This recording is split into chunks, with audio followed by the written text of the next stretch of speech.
네, 안녕하세요. 오늘은 우리 노새 두 마리 내용 프린트를 정리해보는 시간을 갖도록 하겠습니다. 어, 이 소설의 배경 이해는 사실 그 이전 시간에 우리가 같이 하던 건데, 선생님이 이 부분에 소리가 안 들려서 다시 한번 아주 간단하게 언급을 해주도록 하겠습니다. 소설 구성의 3요소는 인물, 그리고 사건, 그리고 배경입니다. 그 중에서 우리는 배경에 대해서 오늘 살펴보도록 할 건데요. 소설의 배경이란 행위와 사건들이 일어나는 시간적이고 공간적인 구체적 정황을 말한다. 그래서 시간적 배경, 시대적 배경, 공간적 배경으로 나누어 놨습니다. 시대적 배경이라 하면 시간적 배경이 어느 정도 포함된다고 생각을 할 수도 있겠는데요. 시간적 배경이 그 당시의 시간을 의미하는 거라면 시대적 배경은 어떤 사회 및 시대 상황을 의미한다는 차이점이 있습니다. 공간은 장소고요. 이건 간단하게 볼 수 있겠죠. 배경은 작품의 전반적인 뭘까요? 분위기를 조성하고 소설의 주제를 드러내는 역할을 하기도 합니다. 예를 들면 여러분, 우리 만약에 굉장히 무서운 어떤 이야기를 여러분이 소설을 창작한다고 했을 때 어디를 배경으로 하고 싶으세요? 네, 친구들이 많이 얘기해줬는데 음산한 학교 막 이렇게 많이 얘기를 했어요. 근데 공간으로 따지면 음산한 뭔가 폐교 학교나 뭐 병원 뭐 이런데 가능하겠는데 근데 또 시간은 언제가 좋으세요, 여러분? 그쵸? 낮보다는 엄청 밤. 그쵸. 어둑어둑한 그럴 때가 좋겠죠? 그래서 이런 배경이 작품의 전반적인 분위기를 조성하기도 하고 또 소설의 주제를 효과적으로 드러낸 역할을 하기도 한다는 겁니다. 그 다음 인물의 행동과 사건을 생생하고 사실적으로 보이도록 합니다.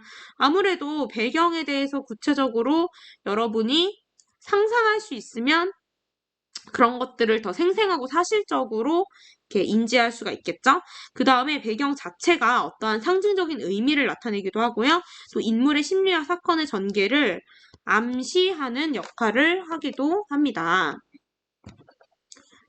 암시라는 걸 설명하면서 선생님이 여러분께 소나기의 예시를 많이 얘기를 해드렸어요. 그래서 우리 이 소녀가 결국 죽는 결말을 맞이하는데 그런 것들을 예를 들면 뭐 이렇게 먹구름이라든지 아니면은 보랏빛 꽃을 좋아하는 그런 소녀의 그런 뭐 보랏빛이 암시하는 상징하는 거라든지 그런 요소들이 소녀의 죽음을 암시하고 있다고 얘기를 했었는데요. 암시라는 것은 넌지시 알림 또는 그 내용을 얘기하는 겁니다. 간접적으로 독자에게 힌트를 준다고 생각하시면 돼요. 우리가 웹툰 같은 거 많이 보는 친구들은 어떤 인물의 사망 플래그가 뜬다 이런 표현 많이 이제 들어보셨을 텐데 그런 것과 관련된 거라고 볼 수 있겠습니다. 자, 그 다음에 소설의 세계와 현실의 세계를 나누어서 한번 우리가 생각해 볼 수 있겠어요. 우선 소설의 세계와 현실의 세계의 공통점은 인간의 삶을 바탕으로 한다. 그럼 차이는 뭐가 차이점이냐? 소설은 작가가 상상해서 만든 허구적인 세계다. 그래서 허구적인 인물이 등장하고 그렇지만 작가가 보고 느낀 시대와 사회를 반영한다는 특징을 가지고 있습니다. 자, 그래서 우리 소설에는 허구성이라는 특징이 있어요. 작가가 생각해낸 그런 이야기니까. 하지만 동시에 진실성이라는 특성도 있어요. 왜 그럴까요? 이런 사회와 시대를 실제 그런 시대를 반영하기도 하고 그래서 그 안에 진실을 담고 있기 때문입니다. 또 그에 반해 현실의 세계는 있는 그대로의 세계, 실존한 인물들이 살아가고 또 있는 그대로의 사회상이 나타나게 되겠죠. 자, 그러면 소설에서 시대적 상황을 파악하는 방법 뭐가 있을까? 시대상을 드러내는 배경이나 소재, 또 어휘 등을 찾아볼 수 있겠죠. 그래서 우리가 이 노새 두 마리라는 소설에서 이미 여러분 많이 공부하셨으니까 그런 노새라든지 노새 마차라든지 아니면 뭐 다양한 그런 것들 연탄 배달부라든지 그런 것들이 다 시대상을 드러내고 있다고 볼 수 있겠어요. 그 다음에 시대상이 드러나는 인물의 말과 행동 등을 찾아볼 수 있습니다. 또 당대에만 있고 그 후대에는 사라진 것들이 무엇인지 찾아볼 수 있어요. 그러면 우리가 살펴볼 노새 두 마리의 시대적 배경은 어떤 것이 있었을까? 자, 1960년대 이후 1970년대에 많은 사람들이 일자리를 구하기 위해 농촌을 떠나 어디로 이주했을까요? 도시로 이주를 했습니다. 이런 도시화, 자, 이 현상을 우린 도시화라고 하죠. 이런 도시화로 인해 인구 집중 현상. 자, 그러면 인구가 어디로 몰렸을까? 도시로 몰렸겠죠. 인구 집중 현상과 그다음에 무슨 격차, 그리고 주택, 교통, 환경 문제가 대두하였다. 어떤 격차일까요? 빈부 격차, 빈익빈, 부익부. 자본을 가진 사람들은 점점 많은 자본을 쌓을 수가 있었고요. 좀 가지지 못한 사람들 같은 경우에는 그냥 그 상태에 머무르거나 좀 상황이 좋지 않았겠죠. 이런 것들이 생겨났다.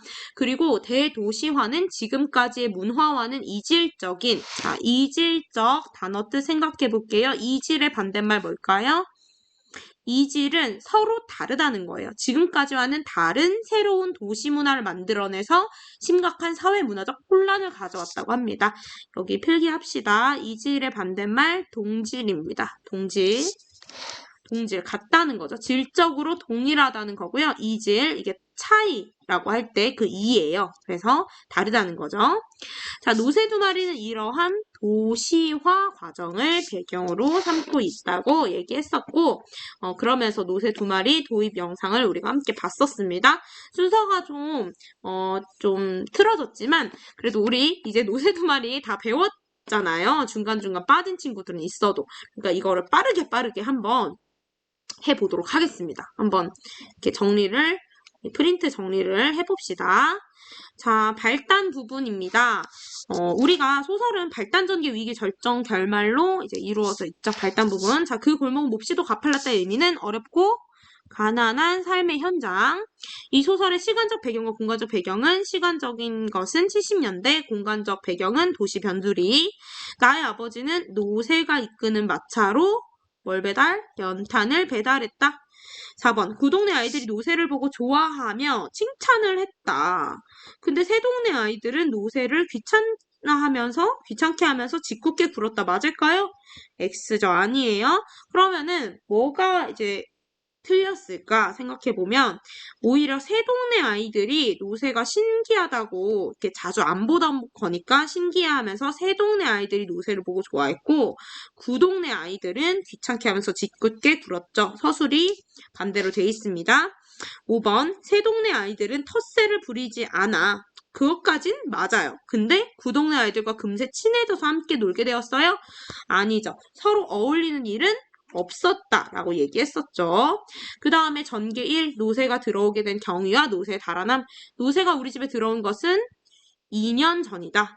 그래서 우리는 뭘 알 수 있어요? 과거 회상이구나. 순행적 구성 아니고 역순행적 구성을 취하고 있구나. 자, 아버지의 성격, 말수가 적고 화를 잘 내지 않는다? 맞아요. 가장으로서 뭐가 강해요? 책임감이 강하다. 나의 성격은 어린어린다운 순수함이 있다. 맞죠? 아버지에 대한 뭐가 많아요? 아버지를 사랑해요. 애정이 많다. 자, 노새가 달아난 상황에서 동네 사람들의 반응은 어떤가? 무관심하죠? 어머, 노새 좀 봐. 라고 하지만 그 어느 누구도 개입을 해서 도와주진 않는 모습을 보입니다. 그 다음에 전개 2. 달아난 노새를 찾지 못하고 집으로 돌아옴. 나의 눈에는 자동차가 무엇으로 보였어요? 기억나세요? 이거 관련해서 은유법 우리 설명을 했었죠? 은유법. 뭘로 보였어요? 자동차가. 그쵸, 노새로 보였죠? 빨간 노새, 파란 노새, 까만 노새 이런 표현이 있었고요. 나의 별명은 무엇인가? 이거 좋지 않은 건데. 까마귀 새끼였죠. 그 다음에 그 동네 사람들은 여기 오타가 있네요. 어떤 일을 하면서 살아가고 있는가? 기억나세요? 번데기 장수, 뻥튀기 장수, 시장 경비원 이런 것들 다 쓰기 좀 그러니까 우리 이렇게 한번 써봅시다. 단순 노동이나 육체 노동에 종사하고 있다. 써줍시다. 그 다음 아버지의 원래 직업은 무엇이었나요? 원래 직업? 마부였죠. 말을 부리는 사람이었습니다. 그 다음 위기 부분은 꿈이죠. 꿈. 계속 달아나는 노새. 나의 꿈 마지막에 노새는 어디로 도망가나요? 고속도로. 자, 거리를 질주한 노새는 어떤 기분이었을까? 이건 사실 정답이 그렇게 없는데 애들이 많이 얘기하더라고요. 선생님이 워낙 이 자유라는 키워드를 강조했기 때문에 자유로웠을 것이다. 볼 수 있겠죠. 그 다음에 절정, 동물원에서 아버지가 말과 닮았다고 생각을 하는 부분. 아버지와 내가 동물원에 들어간 것은 언제였는가? 해가 질 무렵 이런 식으로 있어요. 해가 질 무렵 이런 식으로 있고요. 내가 아버지를 보면서 노새를 떠올린 이유는, 자, 요건 두 가지 얘기를 했었는데 아버지가 그냥 쓰지 않고 말로 할게요. 아버지가 그 교과서 페이지 한번 펼쳐보세요. 뭐가 있었을까요? 아버지가 너무 오래 말이나 노새를 다뤄왔기 때문에, 그리고 또 아버지가 원래 말이나 노새 같은 사람이어서 라는 거 우리 수업했었는데, 아버지가 원래 말이나 노새 같은 사람이었다? 라는 부분에 대해서는 여러분이 어떻게 생각을 하셔야 되냐?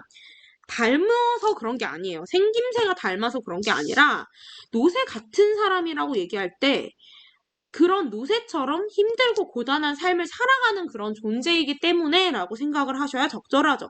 왜냐하면 우리가 얘는 참 강아지 같은 성격을 가지고 있어 할 때 뭐 닮았다고 느끼실 수도 있겠지만 그게 생김새라기보다는 행동이라든지 그런 걸 통해서 얘기를 하잖아요. 그렇게 보시면 되겠고, 결말, 아버지가 집을 나감. 아버지가 이제부터 내가 노새가 되어야지 별 수 있니라고 말한 이유는 뭘까요? 그런 어떤 가장으로서의 책임감을 가지고 한 말이겠죠. 그 다음에 또 한 마리 노새 누구 의미해요? 아버지를 의미하죠. 그런데 우리 서술형에서도 봤었어요. 아버지를 의미하는데 노새와 아버지 사이에 어떤 유사성이 있으니까 그렇게 얘기를 한 걸 거다. 그게 뭐였죠? 힘들고 고단한 삶을 사는 존재다. 그 다음에 사회의 그런 변화에 적응하지 못하는 존재라는 공통점이 있다는 겁니다. 자, 그러면은 우리 넘어가 보도록 할게요.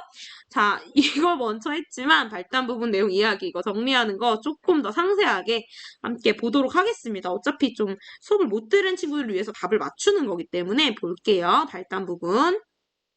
공간적 배경과 그 기능. 여기 다 써 있어요. 사실 여기 보이시죠? 자, 변두리 동네는 성장과 개발에서 소외되고 뒤처진 지역이다. 그 다음에 가파른 골목은 인물이 처한 가난하고 힘든 삶. 그 다음 골목을 경계로 하여 그물그듯 나뉜 동네가 발단 부분의 제시가 되죠. 발단 부분에서는 그런 소설의 공간적 배경이라든지 그런 소개가 나오기 때문에 이런 게 나오죠. 허름한 집들, 어떤 집? 판잣집. 그리고 새로 생긴 집들 두 가지 있었어요. 첫 번째는 문화주택, 그리고 뭐 있었어요? 슬래브집을 통해서 그 동네와 새 동네에 어떤 차이가 나요? 경제적 수준 차이, 그리고 소통의 단절감을 나타내죠. 골목을 경계로 하여서 이들이 금을 긋듯이 나뉘어서 이렇게 뭐 그렇게 대단히 침범하지도 않고 교류하지도 않아요. 자, 동네 변화에 대한 아버지 입장. 새 집에 들어서면서 배달하는 곳이 많아져 일감이 많이 생기고 멀리 떨어진 딴 동네까지 배달을 가지 않아도 되기 때문에 아버지는 동네 변화를 좋아했다. 하지만 내색을 했나요? 딱히 내색하지는 않았다. 어떤 자존심 같은 것 때문에 그렇겠죠? 새 동네가 생기면서 그 동네에 일어난 변화, 여기 미세하게 써놨어요. 다 보이시죠? 구멍가게, 우유, 신문, 슈샤인보이, 청소부들 이거 보시면 되고요. 이런 걸 통해서 그 동네와 경제적 수준이 다른 새 동네의 모습을 우리가 볼 수 있다라는 겁니다. 그 다음 그 동네 사람들과 새 동네 사람들의 관계, 서로 어울리는 일은 없었다라는 문장이 있죠. 그래서 그 동네 사람들은 형편이 나아졌지만 입에 올리진 않아요. 새 동네 사람들은 문을 꼭꼭 걸어 잠그고 다가오는 것을 거절하고 있습니다. 그래서 이렇게 경제적 차이가 보이지만 그러니까 대조적인 그런 생활 양상을 보이지만 어울리지 않는다. 그 다음 노새에 대한 반응 차이가 나옵니다. 그 동네 사람들은 같은 공동체 안에서 생활하는 늘 보던 존재라서 관심이 없어요. 없다. 다양하게 쓰시면 되고요. 그래서 아무도 거들떠보지 않고 골목에 오줌을 싼 다음에 못마땅하게 여깁니다. 하지만 새 동네 사람들은 입가에 미소를 머금고 이 노새 좀 봐 이런단 말이에요. 흥미로운 존재로 여겨요. 왜냐하면 그동안 보지 못한 낯선 동물이기 때문에 관심을 가짐 이런 거 쓰시면 되겠죠. 그 다음에 그 동네 아이들과 새 동네 아이들의 차이. 그 동네 아이들은 주로 밖에서만 놀고 싸움질 욕질 하는데 새 동네 아이들은 공차기 배드민턴하고 저희끼리만 어울린다. 자, 그래서 발단에서는 그 동네 옆에 새 동네가 생기고 아버지는 자, 노새와 뭘 이용했어요? 마차를 이용해서 연탄 배달을 한다. 확인할 수가 있습니다. 발단 부분에서. 그 다음 전개 1 부분 내용 이해하기. 자, 우리 집에 노새가 들어온 과정에 대해서 여기서 얘기를 해요. 2년 전까지 뭘 부렸어요? 말, 아버지는 원래가 마부였습니다. 말을 부리던 사람이에요. 누군가가 노새와 바꾸자고 제의를 해서 말이 잔병치레가 잦으니까 그냥 그러기로 한 거죠. 밥 바꿨어요. 그런 노새를 대하는 가족들의 태도가 어땠냐? 할머니나 어머니는 아우 저 노새 뭐 힘이나 쓰겠어? 빈정빈정하고 아버지는 그렇지만 다른 식구들이 이렇게 말해도 가타부타 말이 없이 노새를 돌봐요. 그러니까 아버지 성격이 어때요? 말수가 적고 거기 나오죠? 뒤에 나와요. 말수가 적고 책임감이 강하다는 걸 알 수 있죠. 책임감이 강함. 다 필기했던 내용이지만 하나 더 살펴봤습니다. 한 번 더. 큰형은 뭐 더 돌봐주다 군에 입대했고요. 작은 형은 계속 밖으로 싸다니는 그런 포지션입니다. 그런 사람이에요. 그 다음에 10. 아버지가 하는 일에 대한 나의 마음. 아버지는 노새가 끄는 마차로 연탄을 배달하고 아무리 찾기 힘든 집이어도 척척 알아내요. 나는 재미있고 홀가분한 마음으로 아버지를 따라다닙니다. 아버지를 자랑스럽게 여기죠. 왜냐하면 아버지가 이런 그 척척 알아내는 이런 요소 때문에 많이 인정을 받으시거든요. 자랑스럽게 여깁니다. 순수한 모습도 보이고요. 11번 살 얼음 위에서 자 우리 어떤 상황인지 기억나죠? 노새가 그 가파른 골목에서 선생님 너무 가파르게 그린다고 여러분이 항상 얘기를 해주는데 여기서 노새가 이제 마차를 이제 끌다가 어떻게 돼요? 이건 완만하네요. 이 정도면? 가파른가요? 이게 되잖아요. 그죠? 근데 여기 살얼음이 막 꼈단 말이야. 살얼음 위에서 연탄을 실은 마차가 미끄러지는데도 아무도 도와주지 않는 이유는 옷을 망치기 때문이라고 이 아이가 생각했어요. 그래서 인정이 메마른 세태를 보여줍니다. 노새가 달아나는 과정과 아버지의 심리를 정리하자면 자, 마차가 오름길 중턱에서 멈췄죠? 아빠 어땠겠어요? 마음이 난감함. 그 다음 고삐를 힘껏 당겨도 움직이지 않으니까 위기감을 느끼셨겠죠. 그 다음에 마차가 밀려 내려가고 노새가 어떻게 됐습니까? 고꾸라짐. 이렇게 되니까 경황이 없겠죠. 그 다음에 몸이 자유롭게 된 노새가 결국 달아났어요. 달아남. 그러니까 당황스러우셨겠죠? 이 외에도 뭐 절망감 이런 다양한 감정들이 드셨을 것 같습니다. 어쨌든 이걸 해놓은 것은 아버지 심리를 한번 이해해 보자는 거죠. 우리가 어떤 상황인지 소설 속 상황에 공감해 보자는 겁니다. 그 다음에 그 달아나는 노새를 본 행인들의 반응 여기 보이시죠? 아이들 둘, 여학생, 손자를 업은 할머니, 택시기사. 근데 이들의 반응의 공통점이 결국은 막 누가 달려가서 노새를 잡아주고 하지 않아요. 남의 일이라 관심이 없어요. 그러면서 바라보면서 웅성거린다. 연탄 배달을 하던 중 노새가 가파른 골목길에서 올라가지 못하고 미끄러져서 달아나 버리는 상황이 펼쳐졌습니다. 그리고 선생님이 이런 도시인들의 무관심한 모습에 대해서 왜 자꾸 이 소설에서 언급이 되느냐에 대해서도 얘기를 했었죠. 우리 1970년대 이전 사회는 어떤 사회였겠어요? 농촌 사회였겠죠. 농촌 사회 굉장히 공동체적인 세계입니다. 그런데 우리가 70년대에 도시화가 급격하게 진행이 되면서 이전에 그런 공동체적인 그런 정서는 많이 약화됐을 거예요. 그러면서 이런 게 사회적인 문제로 이런 무관심이나 이런 것들이 사회적인 문제, 개인주의 이런 게 사회적인 문제로 대두하였고 그런 부분들이 소설에 잘 반영되어 있다고 생각하시면 되겠어요. 여러분 이렇게 안 그럴 거잖아요. 여러분은 도와주겠죠? 우리 여러분은. 전개 이 부분. 노새를 잃어버린 아버지와 나의 반응, 아버지의 심리와 나의 반응, 아버지의 심리, 더할 수 없는 실망과 깊은 낭패로 가득 찼다. 교과서에서 찾을 수 있고요. 나는 슬픔이 복받치지만 억지로 막 참았어요. 왜냐면 아빠가 더 그러니까. 그래서 노새를 찾으러 가자고 했어요.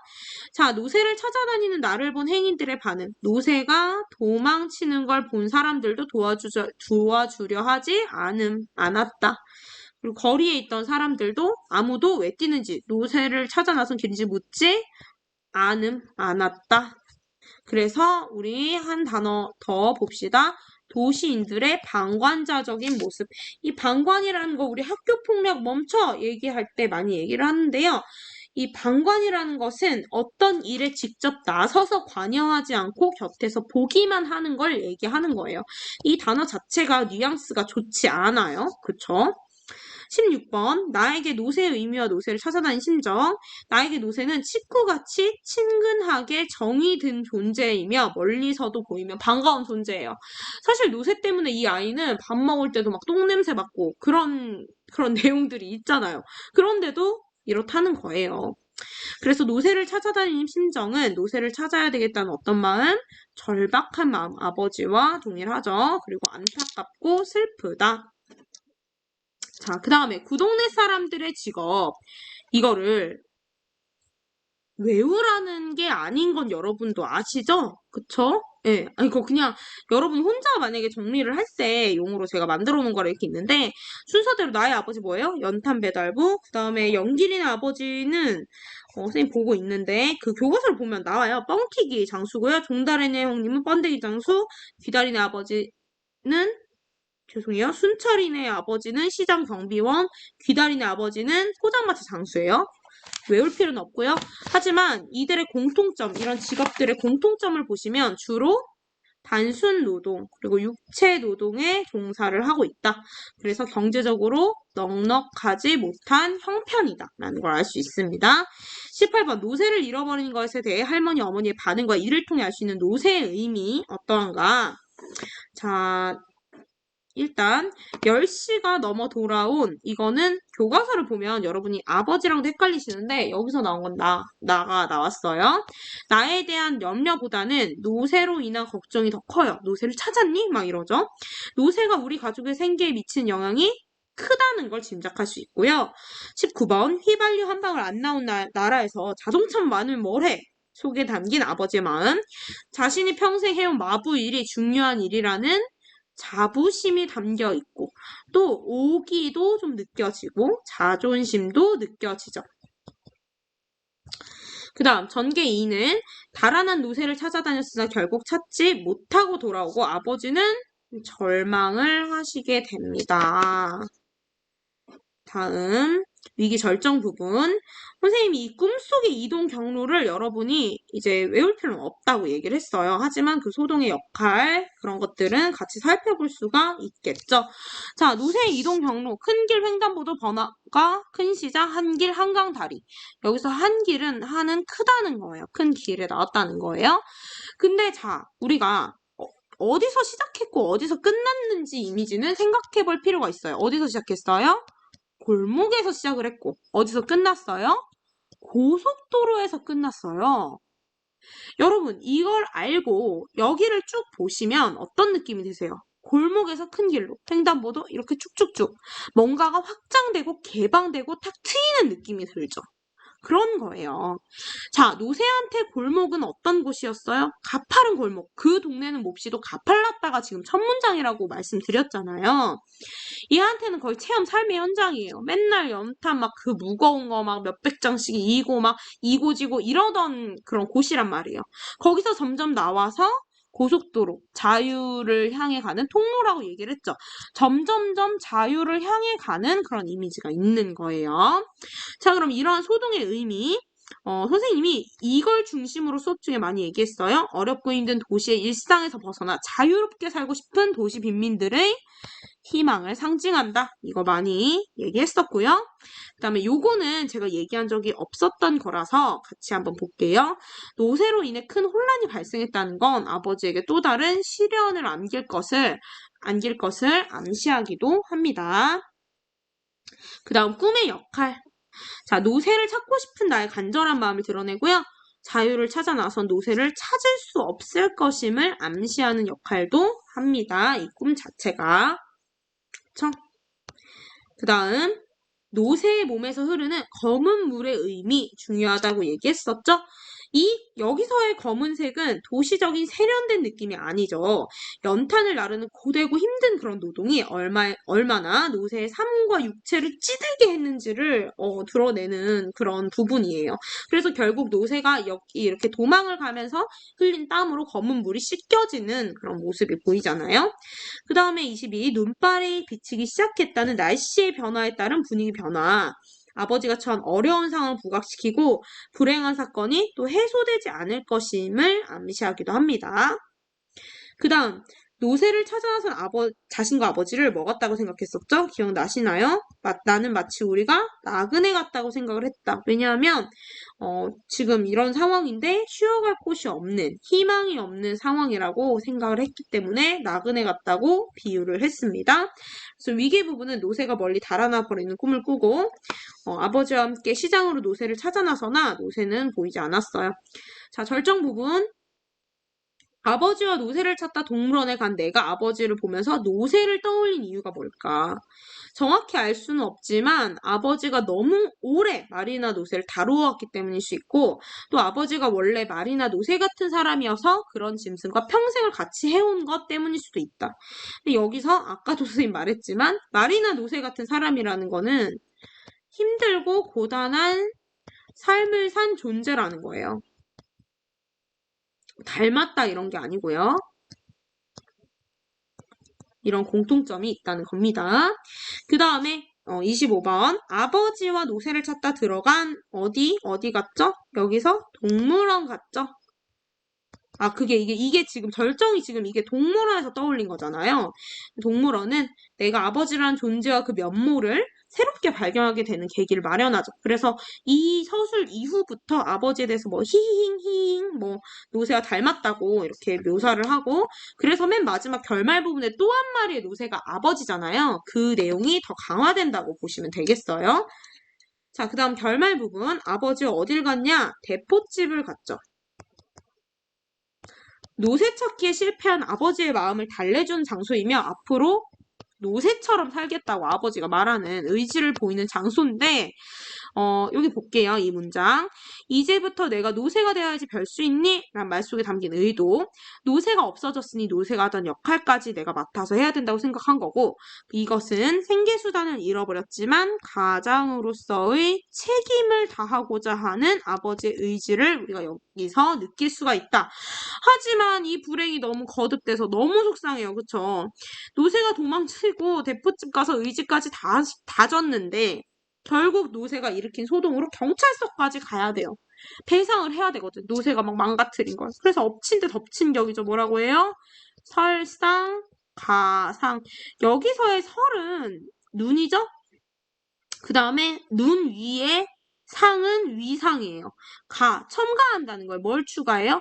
설이거든요, 설이. 그래서 눈 위에 설이까지 추가됐으니 얼마나 엎친 데 덮친 격이에요. 설상가상이라고 볼 수 있죠. 그다음 28번. 집을 나간 아버지를 보며 나는 또 한 마리의 노새가 나가는 것 같은 착각이 들었다.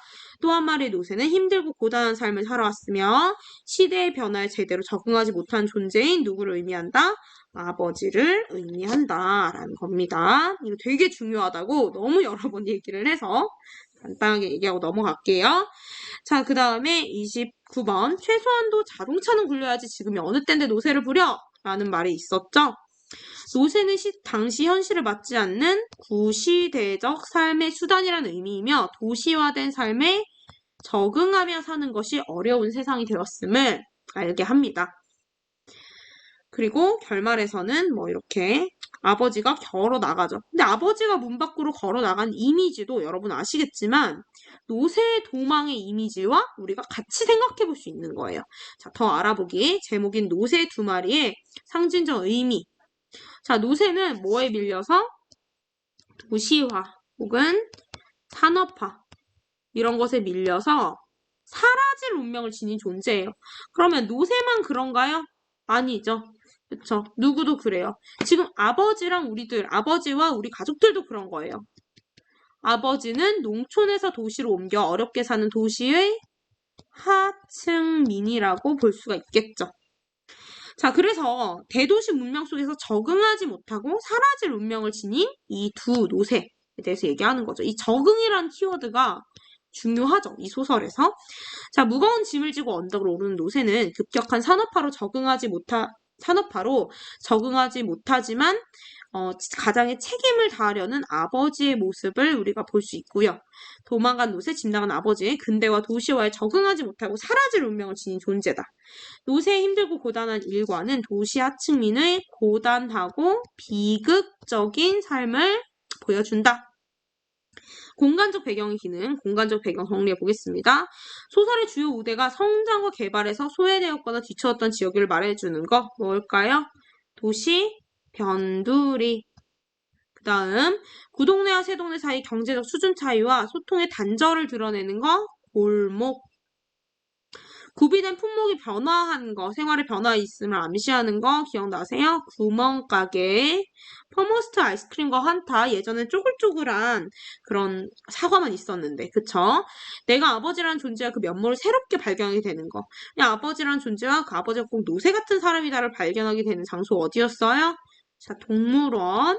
그 다음 아버지가 노새를 잃어버린 상실감을 달래고 자신이 노새처럼 살겠다는 결심을 내비친 거. 아유, 대포집. 근데 이것만 보면 너무 슬퍼요. 왜냐하면 그러고 나서 다시 또 경찰이 오고 했으니까. 그죠? 작가의 주제의식. 고향을 떠나 도시 변두리에서 초라해져 가는, 이거 추가해주세요. 초라해져 가는 가장의 모습을 그렸다. 그래서 고향을 상실한 한 가족의 불행한 삶과, 자, 어떤 대도시? 갑자기 막 변해요. 뭐라고 하죠? 급변하는 대도시에 적응하지 못하는 모습을 보여주려고 했다. 자, 정리하기. 관련 현대소설이면서 단편소설이고요. 시대적으로는 1970년대 도시 변두리. 제재는 제재. 이거 뭐라고 했어요? 제재. 중심 소재죠. 중심 소재예요. 급변하는 대도시에 적응하지 못하는 하층민의 삶. 주제. 급변하는 도시 환경에 적응하지 못하는 하층민의 고통과 비극적인 삶. 이게 주제예요. 문학이 여러분 그렇게 아름다운 진실만 다루지 않아요. 이런 고통 자체가 주제일 수 있습니다. 특징, 어린 아이인 나를 서술자로 하여 아버지의 고달픈 삶을 객관적으로 회상을 하였고 사건을 먼저 제시하고 사건의 발생 과정을 설명했어요. 어떤 구성이에요? 역순행적 구성. 노세란 소재를 통해 아버지의 고달픈 삶의 모습을 상징적으로 보여주었습니다. 정리 끝났습니다. 수고 많으셨습니다.